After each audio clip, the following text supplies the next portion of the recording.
Officially po ay laglag na itong Phoenix Fuel Masters dito sa PBA Governors Cup at mag-uumpisa na ang pag-revamp ng team na ito.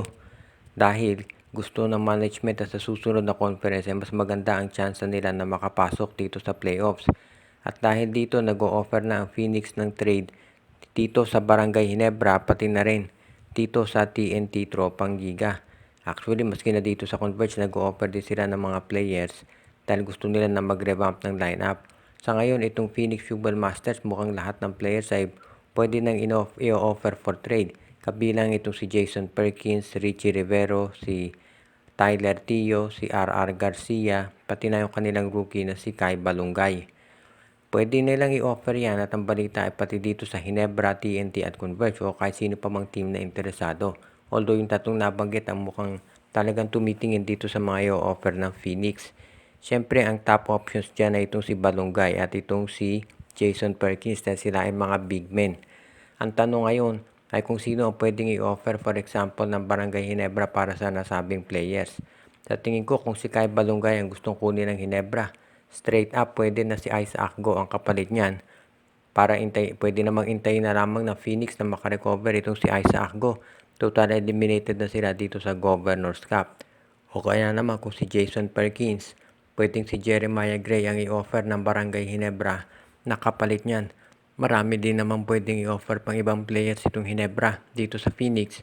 Kung ito naman si Tyler Tio ang kanilang kukunin pero marami ng gods ang Ginebra kaya sa tingin ko hindi na magkaka-interest ang Jeans dito kay Tyler Tio o kaya kay Richie Rivero. Malamang itong si Perkins o si Balungay na lang talaga ang kanilang i-considera. Kaya sa tingin ko ngayon itong Barangay Ginebra malaki tsansa na makuha itong mga top players ng Phoenix. Nakabawi na ng panalo itong NLEX Road Warriors pero mukhang pagdating dito sa kanilang performance ay medyo marami pa rin kinakailangang ayusin. Dahil nakita nga natin na kulang pa rin yung kanilang lineup at yan ang dahilan kung ba't ito si Coach Yeng Giao nga ay umalis dyan. Tandaan natin nung si Coach Yeng Giao ay nasa NLEX meron silang draft picks na pwede sana gamitin pangkuha kay Oftana at Mikey Williams. Nakuha nga nila si Oftana pero yung draft pick para kay Mikey binigay sa TNT. At ito naman si Oftana eventually sa tropa din napunta. Kaya hindi na nakagugulat na umalis si Coach Yeng dito sa NLEX. At ngayon dito sa Raynor siya nakita natin kung paano niya ginawa na nagbuo siya ng team gamit yung mga draft picks nila. Nakita natin itong makinuha niyang players. Ito sila Lemeti, si Mamuyak, Clarito, itong si Asisio. Nakita rin natin ito si Kit Datu, ito sila Luis Villegas, si Santillan. Mga galing sa draft picks yan ng Raynor Shine, binuo talaga nila. Pati ito si Kaylan Tiongson of course. Kaya ibig sabihin, hindi sila gumagamit ng mga lopsided trades at yan talaga sila bumubuo ng team.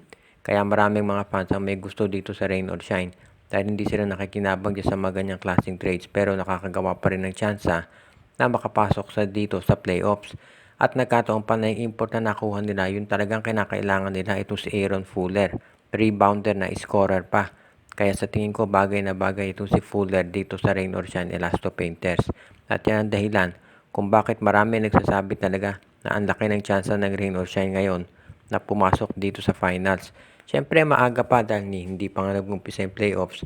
Pero kung i-consider natin talaga yung performance ng Rain or Shine at yung mga teams na tinalo nila, kabilang na itong San Miguel at itong Barangay Ginebra, sa tingin ko maganda talaga tsansa itong Rain or Shine Elasto Painters na makaabot nga dito sa finals.